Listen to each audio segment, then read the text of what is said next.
Follow the money. That's what I always say. You always follow the money. Yeah. This is Follow the Money with Mitch Moss and Paulie Howard on VSiN. Welcome in. We're live in Vegas, Circa Resort and Casino. Thanks for watching. As always, YouTube TV, listening on Sirius XM Channel 158 or any of our great affiliates across the country. We head out now to the Progressive Guest Line as Sal Paolantonio makes his return Wednesdays with Vito Sun on the Progressive Guest Line. Good afternoon, Sal Pal. How are you today?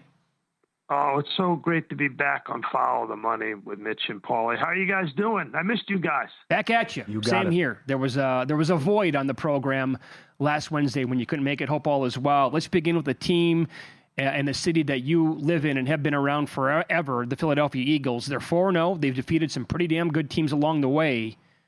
But the numbers are telling the story of maybe something different. Are they fugazi, Sal Pal? They are not. They are definitely for real, 100% for real. Now, just think about this. You just mentioned it. They ran the gauntlet in the first 4 weeks, right? They win their opener, a lot of emotion, Cowboys in town. They just won the Super Bowl. Then they got to go to Kansas City in week 2, okay? Most teams get to play the team that they beat in the Super Bowl at home, but the Eagles have to go to Kansas City. Then they have to beat the Rams, who have revenge in their heart, and they have a 19-point lead, and they come back in that game.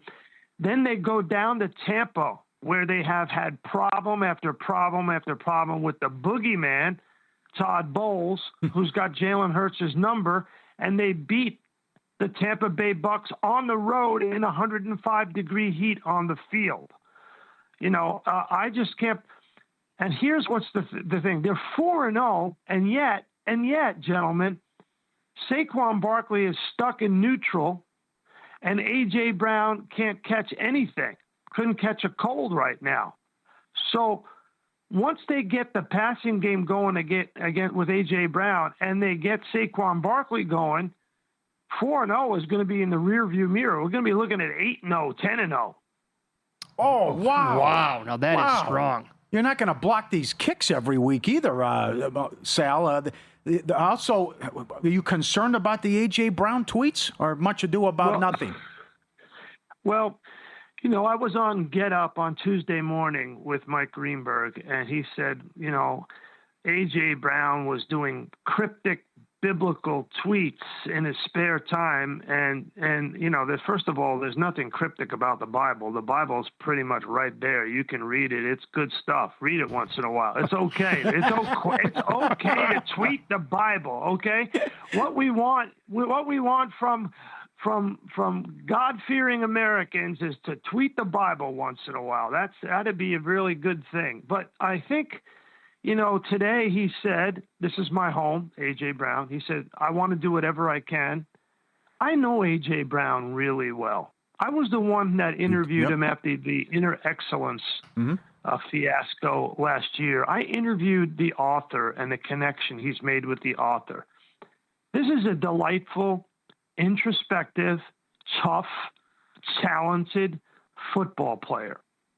He is not selfish. You can't pigeonhole him.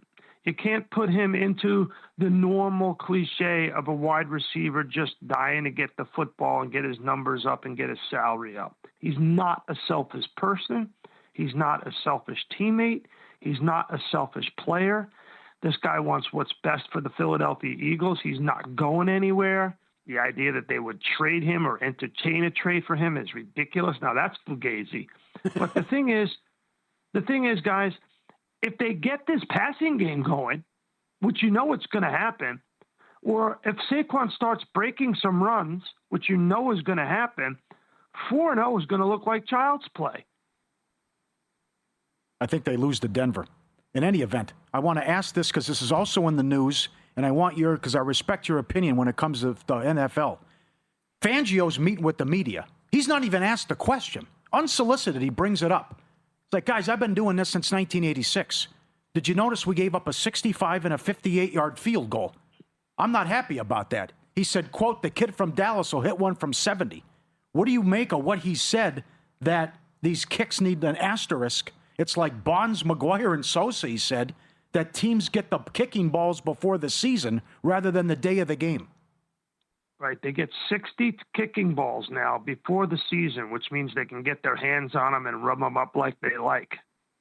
And he's suggesting that gives the advantage to the kickers, whereas, the kicking balls were put into place. The whole idea of a kicking ball, that idea was put in place to try to prevent any advantage that a team would have.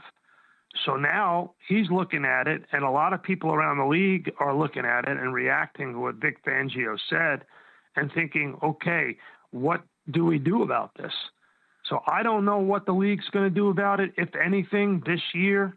Probably not anything this year, because then you throw everything out of whack, right? You just, we had 70-yarders. Now we're not going to have 70-yarders. But I think this is something the league will definitely look at now that Fangio has brought it up. Not this year, but certainly down the line. But I think you look at it, what have they done with the kicking game? First, they made the dynamic kickoff, and if the kicker doesn't nail it in the landing zone like happened last week, now you're 1st and 10 at the 40. You go 15 yards, 17 yards, you get 3 points. This is not 1980s football anymore. That's for sure. Follow the money here on VSiN, the Sports Betting Network. Yeah. And you know why that's so important?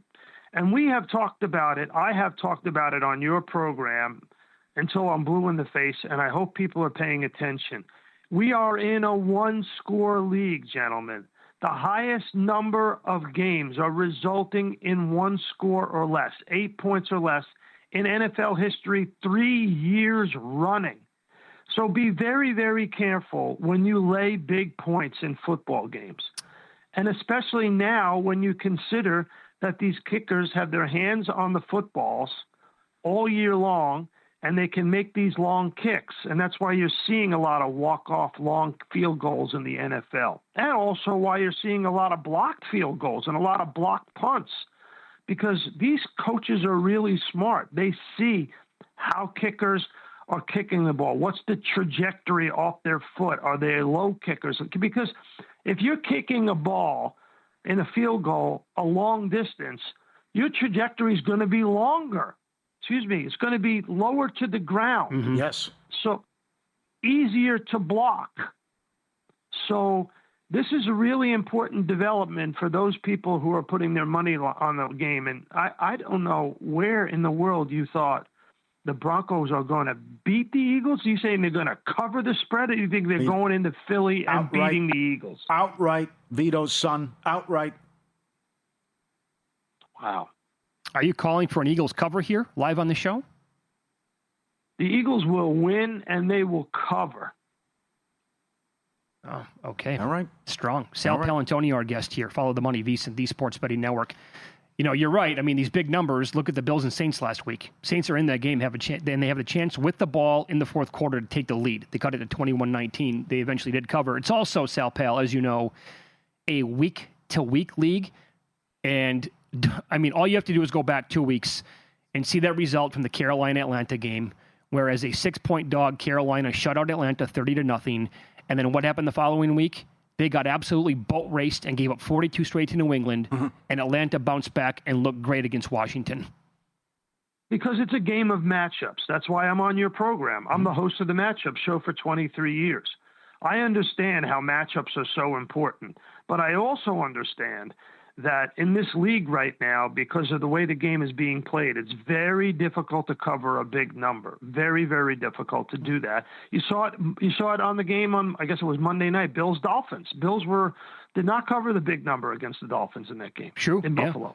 Yep. Well, what sticks out to you this week then, in terms of like a gotta-have-it game or any number that might be too big and tough for these favorites to cover then? Well, here's the thing. The Ravens are home. Now, I warned you last year about the Ravens, that the Ravens were going in the wrong direction. And you look at they're at home. They're 1.5 dog to the Texans of all teams. And they're probably not going to have Lamar Jackson at quarterback. So this is a gotta-have-it game for John Harbaugh. He's got to prove that he can beat a Texans team that doesn't have anything special at home with what he has. And he has to hand the ball to Derrick Henry, and he has to get his defense together with all those injuries and figure out how to beat the Texans. To me, the Ravens, if they lose this game, And then they have to play the Rams at home, which is a very tough game. The Ravens could easily fall out of the AFC race. They easily fall out of the AFC race and easily fall out of the division if they don't win this game. This is an absolute gotta-have-it football game for the Baltimore Ravens. That's the definition of a gotta-have-it game this week for sure. Paulie and I both bet him to miss the playoffs yesterday. Wow. Okay. I could see that. I could definitely see that.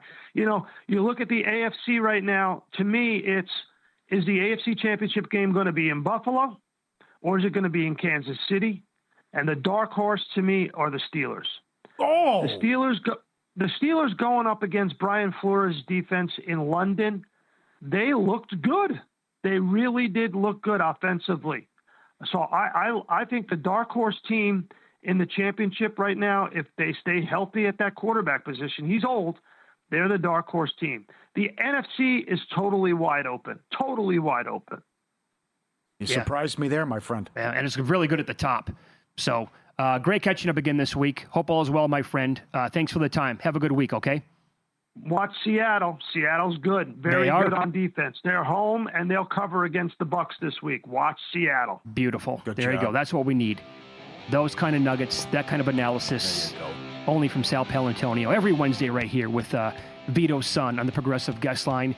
We'll update the live betting numbers in this Padres-Cubs game as they are now in the bottom of the sixth. And a couple of bets to look at tonight on the two remaining games in the Major League Baseball playoffs next here on VSiN.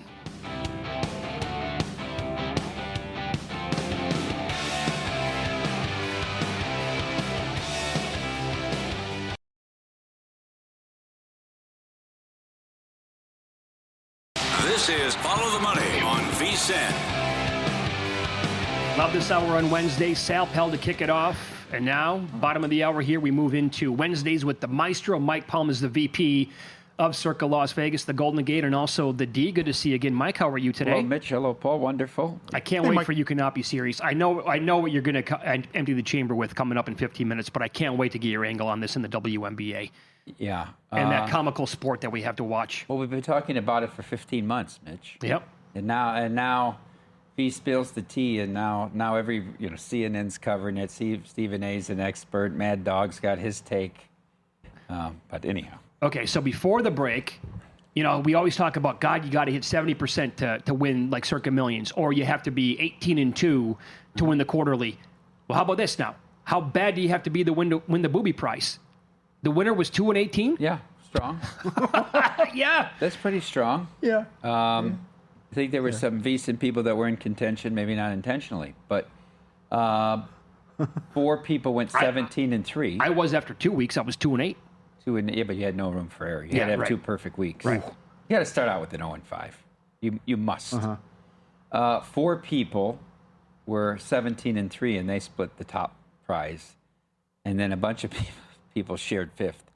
But nice chunk of change, $66,250. Not too bad. Pretty good. Yeah, pretty good. Let me ask you about this now. Tomorrow night with the news that we have with the 49ers, and for those who are tuning in for the first time right now and may not have heard, the Niners are without Brock Purdy, Ricky Pearsall, and Jawan Jennings now tomorrow night. Do the Rams suddenly become a play-in survivor? I think they will be a play-in survivor. This is a pretty tough week if you look at it. I think if you have Buffalo left, if you have them left, and a fewer people took them than I thought was going to, if you have Buffalo left, I think that now you use them this week against New England. I think that's the play. You don't think Arizona and the Colts will be A popular? lot of people have used Arizona already. Good right? amount, right. I was also, I echo your sentiments. I thought there'd be a lot more on Buffalo. Houston almost caught him. I know, but as it turns out, Houston was the better play, right? That's right. This Tennessee is. But now is Tennessee and Cincinnati are like. Would you consider Detroit this week? And survivor on the road at Cincinnati. I mean, Cincinnati's not even putting up an effort in these games. Here's the thing, and I get that point. But with what has happened in some of the other holiday games, it can happen to any team. The Sunday night game I mean, we were holding Baltimore on several tickets after the Joe Burrow injury, thinking, well, we can use that if we have to on Thanksgiving. Yeah. And now with no Lamar, maybe that game becomes unplayable, and you're like, oh, now it's got to be Philadelphia. But whatever. At least Baltimore used to have a backup quarterback that was similar to Lamar that could step in and run the offense. Now they don't have anybody that has his skill set, and it's just an abomination.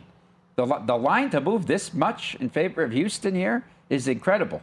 The look ahead was 9.5. Right, and it's 1.5 the other way. Yes. He's worth 11. Yeah.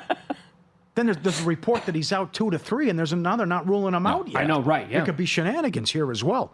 Do you also agree that you're surprised by how many teams are being used every week? Every week. 25 teams selected. Nonsense. I mean, look at the Grandissimo is a much better barometer, right? Of people that are serious about moving on. I mean, I thought 32 and then 29. I said, well, we're done with this nonsense. We'll be in the teens soon. No, it's not slowing down. No. I will say, I think the Colts are going to be super popular this week. I agree with you. Good point about Arizona. They've had other spots where they were used already this year. I think the Colts are maybe looking at them on a play on the spread as well this week, because the Raiders have so much nonsense that they do in their games. I mean, that was a really bad game Sunday afternoon. It was god-awful. I was watching. It was a hard game, but I'm watching it because we had all these Bears fans in town, and obviously that might have been the hardest game to watch of any competitive game this past weekend. It was a poorly played game. I ran it down on Monday, I think a couple of times. The Bears had like 1st and 10 at the Vegas 20 over and over and over. They punted once. And then it was just, here you go, Raiders with the ball back. Oh, Geno INT yet again. I mean, with the Colts the way they're playing, offensively, they take advantage of all those mistakes. This thing could get out of hand. I was really impressed by the Colts last week. They're good. They're really good. Yeah. I mean, to go to L.A., I mean, do you think KOC's a little upset that they didn't make Daniel Jones a better offer? Well, what are you hearing? Offer him multiple years? What are you hearing around the grapevine here? It's tough now because Wentz is not comfortable in the pocket. You know, he had some throws. You go back. I went back and watched that game again. I mean, he doesn't want to let the ball rip. You got to let the ball rip. Everything, and it's clean pockets too. Yeah, he's just not comfortable. Hangs onto the ball far too long. Way too long. You think that can haunt him this Sunday coming up against Cleveland? First team to 10 wins that game. I agree with the move to Gabriel, but against the Flores defense, I mean, they're going to terrorize this kid. Yeah. With all he wants to blitz, and I think the Browns defense might be the best defense in the NFL. I think you can make that argument. That's good. Yeah. What would you the total's 36.5. That may be too high. What would you make his rushing prop?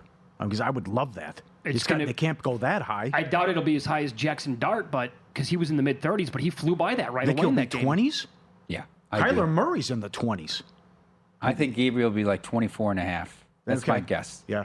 I'm going to take that over. It's a very good Vikings defense. It is a very good defense. But that was not a good display of football against the Steelers last week, though. Every time they go to international, it's garbage football. Do you remember a great game they've played in Europe? The games are all bad.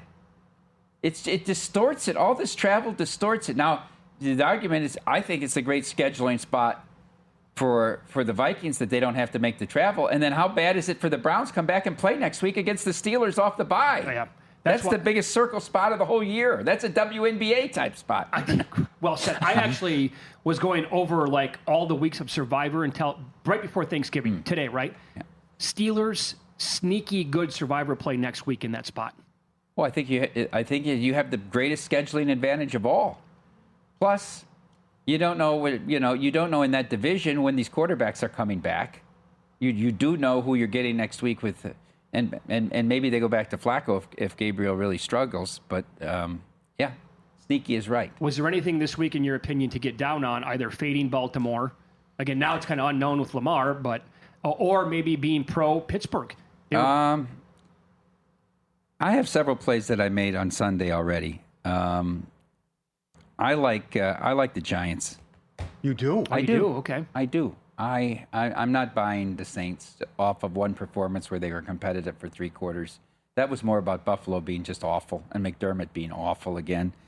I think this Giants showed signs of being a real team against a well-coached Chargers team, right? I would have kicked the field goal if I was Dable anyhow, but they win the game. Mm-hmm. I like the Colts laying 6.5 before that thing goes to 7. And I like the Lions. I think the Cincinnati team, I mean, they had a nice first drive. That was it. Right? And then They get the interception with 1:40 to win 30, whatever it was left in the half, and end up giving up a touchdown. You know it was over. Oh, you sure. knew there was the second half was going to be abysmal. Mike, okay, so Paulie and I did top 5, bottom 5 teams, our power ratings in the league yesterday. Okay. I had the Bengals fourth to the like fourth worst in the league. I wanted to put them second, but I couldn't have them below like the Saints or the Panthers. But I think you have to have this team bottom 5 right now, all things considered. I think you could make an argument they're the worst team. Oh, you want to go that low? Well, what's Browning done for you? I mean, they were non-competitive in Minnesota. They were non-competitive against Denver. Carolina's at home is a different team. Carolina at home is not a bottom 5 team, but on the road, again, abysmal. They get the lead last week right away, and they get 42 points to give up in a row. I think overall, probably the Saints are the worst team in the league. Okay, and we both had Philadelphia. I reluctantly put Philadelphia top 5. They have good wins, but they're doing nothing on offense. And they win. I asked Sal Palater, Fugazi, earlier. He wanted to laugh at both of us. He said no chance they're the best team in the league. What are your thoughts on them? Well, they probably should have started out the favorites. I mean, they dominated. They had a great season. Nobody talks about how dominant their regular season was. And then they ran through everybody except the Rams in the playoffs, including the Chiefs. I don't know how you don't start with them still being number 1. It's like a team wins a national championship in college football. Don't they come back number 1 if they have basically their same team? So I think you have to keep them right up there at the top. That's my opinion. I think the Lions are really good, and I don't understand what happened in week 1 in retrospect.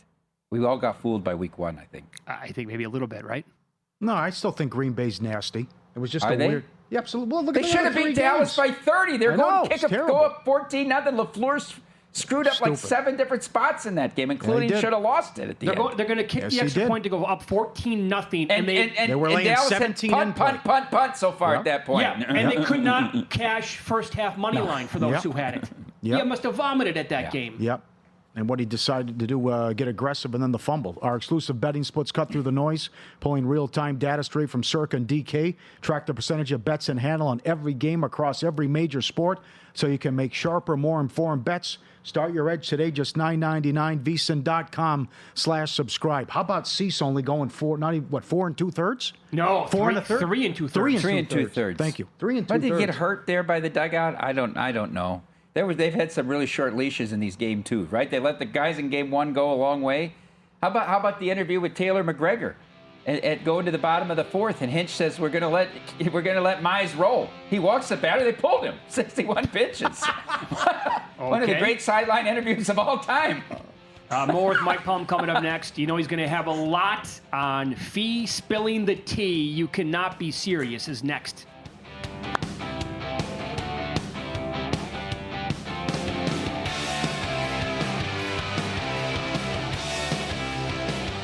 This is Follow the Money on VSiN. Welcome back. Good to have you on board here on a Wednesday. It is with the Maestro, the Mike Palm here show. It continues. And now it's time for You Cannot Be Serious. You can't be serious, man. You cannot be serious. All right, let's start out last Saturday at Wrigley Field, Cubs versus Cardinals, in a meaningless game. The Cubs are locked into the 4th seed. The Cardinals are eliminated. What a day for Michael Busch. First inning, home run, right off the bat, right? Then he triples, second at bat. Then he homers again his 3rd at bat. Then he doubles, Paul, his 4th at bat. Comes up in the bottom of the 8th with 2 outs, and the Cubs leading 7-3 over the Cardinals. What do you think old Ollie Marmol does? Intentionally walks him. So he gets no shot at a single for the cycle. No shot at a single for the cycle. They asked Marmol after the game, why would you walk Busch in that? He says, I'm here to win a game. I'm not here to make. You're here to win a game. You're out of it, and you're down 7-3. Let the kid have a shot. You know, in a poll of Major League Baseball players in June, who was voted the manager that they would least like to play for? Number 1 on the list with a bullet? Ollie Marmol, who inexplicably will return to manage the St. Louis Cardinals in 2026. St. Louis Cardinals! You cannot be serious. All right, let's talk about one of our favorite subjects, and that's LaGoof. Matt LaFleur. I mean, the Packers fans like Mitch have to be pulling their hair out as they go through this year after year with this guy. First, it was 13-3 in the regular season every year, and blow the divisional round after you got a bye because your special teams was ranked last every single year. I thought he did a better job coaching last year when he had the injuries to Love, and he would win those games. But now this year, Sunday night was an absolute disgrace to me. There's no way the Packers shouldn't have won that game by 2 touchdowns plus. Every move he made was the wrong move, including at the end of the game where they run a play with a live clock. Thank God the ball isn't caught in bounds and that it hit immediately to the ground, or the time runs out and they lose 40-37 in overtime. Afterwards, of course, the first question to LaFleur was, what were you doing managing the clock at the end of the game? We have the tape here. Yeah, I don't even know, because it was like watching a slow motion car crash in front of your face, where I'm just looking at the clock and I'm like, oh my God, there's going to be no time left. I mean, it's a very humbling experience to go through that, and it's unacceptable, quite honestly. So, and there's nothing we can do about it now other than we better learn from it, everybody. I'm sure it'll be a teach tape for around the league, to be honest with you. Yeah, they'll send it to North Carolina for Belichick. What was the line from The Usual Suspects? The greatest trick Kaiser Sose ever did was convincing the world he didn't exist. Yeah. The greatest trick Matt LaFleur ever does is convincing Packer fans that he'll do better next time. Matt LaFleur! You cannot be serious! All right, we've been talking about this subject now for the past 14 months. And I'll admit to everybody, I didn't watch any WNBA for the first 27 years of existence. I had no reason to watch it until Caitlin Clark got into the league. But you could sense immediately that this league was in over its head and wasn't ready for the big time. And it starts at the top with the commissioner, Kathy Engelbert. Look at the scheduling that they do. Teams play 11 games in 18 days. They're playing the 4th and 5 nights, and the other team's been off for 7 games. This goes on every year. The scheduling's an absolute joke. The officiating is terrible. You can go to Veterans Auditorium in Des Moines, the state basketball tournament. You get better officials. You know what? I did some research, what they pay WNBA officials. Yeah. You make as much work in the MAC conference. I mean, they pay what you pay a college basketball official. And you don't get to work as many games as a college basketball official. No wonder they don't pay him enough. And the Nafisi Collar even brought that up. How about in the NBA Finals? Game 5, the deciding game of the WNBA Finals, the Lynx versus the Liberty in New York, the biggest game of the whole year to crown a champion, and the commissioner wears a dress of the skyline in New York. This woman is so tone deaf and out of touch. Now, of course, the CBA runs out in October, and they've been negotiating. Nafisi Collier, the Minnesota Lynx, on Tuesday had their media day for the end of the year. They were the number 1 seed. They got upset by Phoenix. Collier sprained her ankle, tore ligaments that came out today. They all got to talk. Cheryl Reeve was thrown out of that game number 3 Friday night in Houston. She was out of line. I mean, she storms the court. You can't suspend her, though. Why can't she appeal like every other sport? Yeah, and then 10 days later, they have a hearing. Right? How about her fine, Paul? $15,000. Do you know what the largest fine to any one WNBA history had been to that point? In the history of the WNBA, $2,500 had been the largest fine. Oh, Six times the largest fine ever. Then she cursed at fans, this and that. All year long, the coaches and players have been complaining about how physical the game is. We talked about it last year, how they beat up Caitlin Clark all the time. They don't even call the fouls. Look at last night, what Jewel Lloyd did to what she did to Mitchell Hull last night coming through the screen. Oh. She knocked her down, extended her arms, and they go and they replay it. No, it's flagrant. No, it's not a flagrant. Whatsoever. Rebecca Lobo said, I can't believe this is not a flagrant. No, it's not a flagrant. Officiating is terrible, right? So now Collier in her statement goes on, we have the greatest sport, the greatest players, the greatest fans, and the worst commissioner ever. She tore her apart. She revealed their confidential conversations that they've had throughout the negotiating. What do you think of that? Well, first of all, I think it was highly orchestrated. Okay. You don't think she called up all these? Her agent is also Dawn Staley's agent, is also Caitlin Clark's. This was orchestrated. Yeah. And she specifically tried to unite, I heard the term weaponize, the fan bases of Caitlin Clark. Yes. Angel Reese, she called her out by name. Yep. And also Paige Beckers. Yes. She calls those 3 girls out by name and then says they should all bow down. Kathy Engelbert said they should bow down to what all the people have done before them. Caitlin should just be thankful that she has any money from her endorsement deals if they're not because of the WNBA. She had $8 million coming out of Iowa. Caitlin Clark is a story because she's a girl from West Des Moines, Iowa, who took Iowa, not a basketball power, to the national championship game twice, and along the way beat UConn, beat LSU, beat South Carolina. Their only loss in 4 years at that point, right? That was her whole story. So she went out in this very very calculated way, I think, to rally everyone around to oust this woman as commissioner. I think that's the absolute thing that she was trying to do. I think that's what the Lynx wanted her to do. I think that's what Cheryl Reeve wanted her to do. And it's right. She should step down. People say, can you believe Kathy Engelbert's the commissioner of the WNBA? I said, how the hell was she CEO of Deloitte? A top 4 country, the biggest accounting firm in the whole country. She was the CEO of it. I don't know how she recovers from this. But you cannot be serious about this whole thing is her statement in response to what V said. Even when we disagree, I don't like the way she characterized our company. But that's what makes it all great. That's the response from the league office. I mean, I get that you say things in bargaining. I've never heard anybody reveal private conversations of David Stern. How about that? Have you ever heard that? Yeah. Or the little Putin, Gary Bettman? I've never heard anything like that. Or Goodell. Or Tagliabue, or Roselle. So my whole thing is, from the beginning, whoever is in control of Kathleen Engelbert being commissioner, whether it's the owners of the WNBA, who are some NBA owners, whether it's the owners of the NBA, whether it's Adam Silver, whoever is responsible for keeping Kathy Engelbert in this position, you cannot be serious. Very good. You cannot be serious. And you have to fire her. She must be gone. Who would do that? Like who's is it owners? Is it Adam Silver? Well, the NBA owners own the majority of this league. Uh-huh. So I think it would have to be the board of governors of the Probably, NBA. yeah. That comment so bad. Like the Jeannie Buss, who's still the governor Right. for the Lakers, right? Yeah. But that comment about Clark is She should get down on her knees. Oh my God! I love Nafisa Collier for saying that. It explains, love though, it. how she would never say Caitlin Clark's name all last Sure, year. that's right. And people said, well, this is very strange. Christine Brennan wrote a whole book about it. She talked for 30 minutes before game 1 of the finals last year. She mentioned 12 different players. They said, well, you don't mention It's not about one player. This league is not about one player. Yeah. By the way, what do you make of the series price? I think it's right. I was hoping to get the Aces like minus 170 and come back 150 on Phoenix. I think it's a pretty even series. This Phoenix team is very, very good. are. I want to say that you called their shot. What was it? 3 months ago? June. When you said it's not a 2-team league. No. It's a three-team race actually for Phoenix the title. is just as talented. Yeah.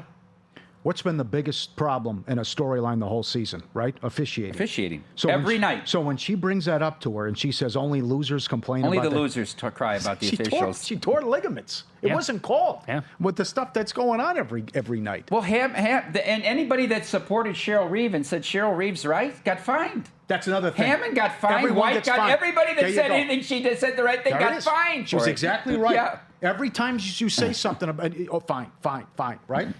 And it's like then Hides behind the fines. Yeah, that's it. Can't say anything. You save 40% on our football season special with Follow the Money promo code FTM. Every snap brings new opportunities. Get the edge with VSiN Pro. Every best bet, every host, every guest, the betting splits, the pro tools, the betting systems, the props, the prop analyzer. Lock in 40% off today. Promo code FTM. Get it now, vsin.com/subscribe. Quickly, Maestro, did you make a baseball bet on these 2 games coming up yet? I didn't because the prices are so outrageous. What are you going to do, like 2.5 runs with the Dodgers? I mean, the bullpen. Even money? I will say this, though. I tell you, Yamamoto's been 6 straight great starts. If his slider's not working, he's very hittable. Just watch. It could be an in-game opportunity on the Reds or the over. Okay, very good. Excellent appearance as always, my man. Thank you. Have a good week. Up next, we'll get into those 2 games. It took 5 innings, again, for the odds to completely change last night. More on the 2 games coming up and that next here on VSiN.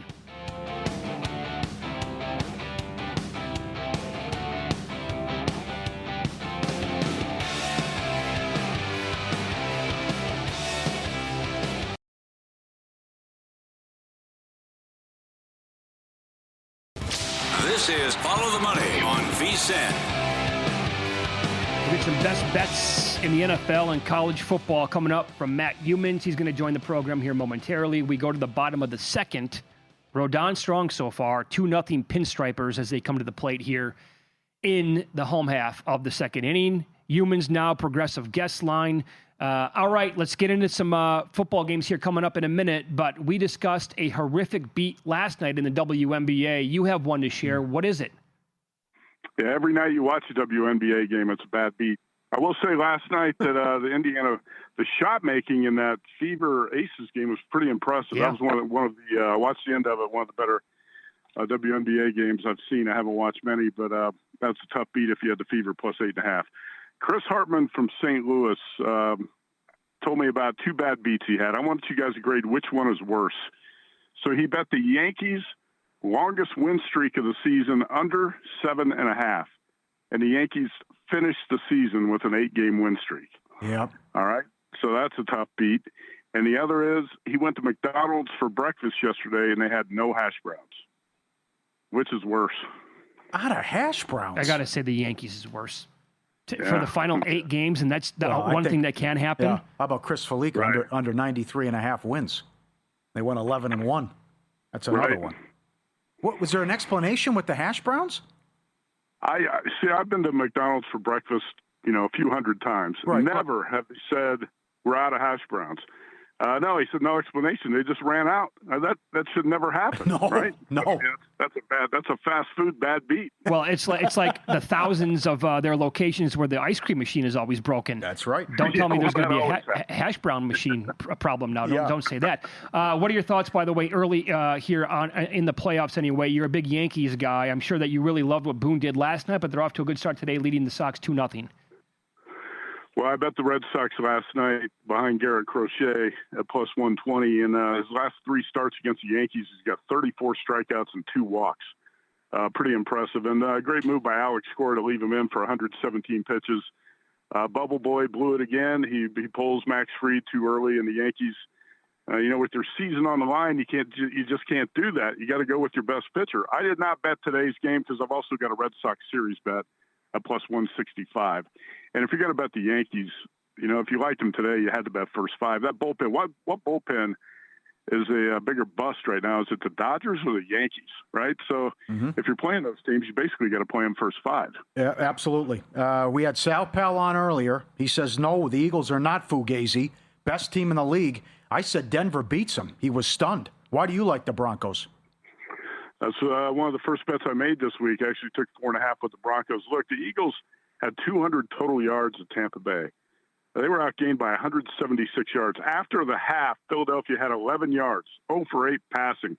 When you get outgained and you're outgained by yards per play, game after game after game after game, it's going to catch up to you. We saw this with Philadelphia a couple of years ago. You guys probably recall that. And I think Philadelphia is going to be in some fade spots coming up here until they find out how to fix this offense. And I think the Broncos, again, are going to frustrate. This Denver defense might be the best in the league. It's definitely top 5, top 3. But the Denver defense held the Bengals to 159 total yards. I know the Bengals have a weak offensive line, but they were all over the quarterback all night. This is the first play I made. I'll tell you this, in Circa Survivor this week, you've got a few big favorites.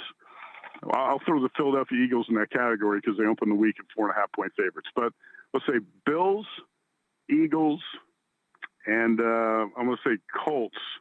Bills, Eagles, and Colts. At least one of those 3 teams is going to lose outright. Maybe 2 of the 3. Oh, whoa! I think there's going to be some chaos this week in Survivor. I'm going to avoid all 3 of those favorites this week. Wow, that's a strong statement. Why do you like the Raiders?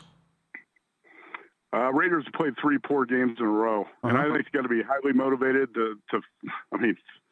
they got to clean this thing up. Pete Carroll's going to be embarrassed by with the product he sees on the field each week. And I know this offensive line is still going to be a problem. The Raiders' offensive line is not going to be a quick fix sort of situation. This is something they should have addressed in the draft and instead of taking running back number 6 overall. But again, the Raiders' defense was actually pretty good last week. I don't think many people talked about it, but the Raiders actually outgained the Bears 357 to 271. Yards per play in favor of the Raiders, 6.9 to 4.2. They actually held the Bears to 69 rushing yards on 26 attempts, 2.7 per carry. The Raiders' defense is doing its job. The offense is not doing its job. 4 turnovers, Geno with 3 picks. I've said this about Geno Smith forever. He has one good game, one bad game. Good game, bad game. He alternates. He's due for a good game this week. I think the Raiders are going to be focused. They played poorly 3 weeks in a row. I think you're going to get the best effort out of the Raiders on the road this week in Indianapolis. And I took them plus 7. I thought the 7 was too big of a number. All right. Well, if you also think that there's a chance the Bills lose against the Patriots, you must love New England plus 8.5 then. I did. I played 8.5 with the Patriots. So I played these 3 dogs early, and I think 1 or 2 of them will win outright. Bills outgained the Saints by 58 total yards. I mean, come on. Yeah, this Buffalo team's got some issues. It's been glossed over because of the weak schedule. 3 weeks in a row now, the Bills have played the Jets, the Dolphins, and the Saints. And it's going to catch up to them here at some point. They played with fire the last couple of weeks against the Saints and the Dolphins after allowing 8.6 yards per play in that game against the Ravens in week 1. Patriots outgained the Steelers 369 to 203 2 weeks ago. They lost that game. But Drake May, check this out, in the last 3 games, Drake May, 79% completions, 6 touchdowns, 1 pick. He's improving. If you're not watching him closely, you can see Drake May getting better each week. And in a division game, I love the dog catching a bunch of points. I think the Patriots would be live to win that game. All right, you love home dogs. Let's go to college. How about Florida catching 7 against Arch Manning? You know what? In the NFL, I've got 3 road dogs. But in college, I'm going to have a bunch of home dogs this week. And I know it's risky to back Sunbelt Billy Napier here, but here's something that a lot of people probably don't know. Dallas Wilson is coming back to the Florida offense this week. He's a 6'3" freshman receiver. In the spring game, he had 10 catches for 195 yards and 2 touchdowns. He's their best offensive player. He has been out. In the last 3 losses to South Florida, LSU, and Miami, this Florida offense has averaged 11 points a game. Look, I don't think the Longhorns have figured things out necessarily. They beat San Jose, UTEP, and Sam Houston the last 3 weeks. Going on the road, laying 7 in the swamp is not an easy task anyway. I mean, catching a Florida team off a bye, off 3 straight losses, and with Dallas Wilson coming back, I think the Gators are going to be live to win this game, Florida +7. All right. What about your alma mater? Purdue catching double digits against Illinois after they came back and had a great win against USC last week. So this is a really good spot for Barry Odom. He's off a bye. Purdue's been playing better. Last year, probably the worst Purdue coach team in the history, and we're going back 120 years. That Purdue team was a 22.5-point dog in Champaign and should have won the game. It took a miracle for Illinois to pull that one out, 50-49 in overtime. Ryan Brown was the quarterback for Purdue in that game. He's the quarterback again. And Illinois has had a lot of trouble with Purdue over the last 20 meetings. Purdue's up 15-5 in this series. Now, the one thing that concerns me a little bit, Purdue defense has allowed 89 points in the last 2 games. That's against Notre Dame and USC, and forced no punts. But I'll tell you what, this defense has improved. I believe in Barry Odom, and it's a sandwich spot for Illinois. This is a great time to catch the Illini. They're off the big win over USC, and who do they have on deck? Ohio State. Yes. So I think it's a great spot, great shot here for Barry Odom to get his first Big Ten win, but take the points, take the 10. Are you going to sprinkle Purdue money line? I will have a little bit on that, yeah. I will have a little money line play on that, and also on the Florida Gators as well. And I wouldn't be surprised if Purdue wins this game. It's a really bad spot for the Illini. I'll tell you what, some other home dogs in college football I'm looking at this week. And the Bear, Chris Fleek, is not going to like this one, but I'm going to look at Florida State. I'm going to look at North Carolina. How about Belichick? Yeah, catching 2 touchdowns. Belichick catching 2 touchdowns at home against Dabo. Yeah. And how about the Maryland Terps catching 6, hopefully 7 at home against Washington with the Huskies off that big loss to USC, or Ohio State. I'll give you one more. Saturday night, the Saturday night college football schedule is not very good this week. So, watch UFC or whatever else is going on. But how about Cal Bears?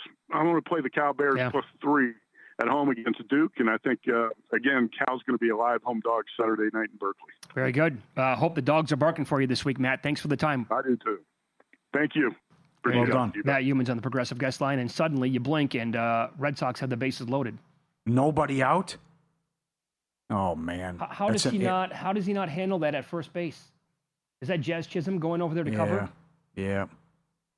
Oh, my God, that's a terrible play out of him. Yeah. This week's Average Joe contest winner is Jacqueline McKaya. This week marks the final week of the first quarter, so there's still time to get in on the action with weekly prizes of $500 or $1,000 if you have an Edge Boost account. And don't forget the quarterly prizes, airfare for 2 to Las Vegas, 2-night stay here at Circa. Free to play. Join anytime. VSiN.com/Joe. Great job, Jacqueline. Well, I did not need this for one of my bets tonight. We'll talk about that coming up and tell you our other bets that we have in pocket here on VSiN next.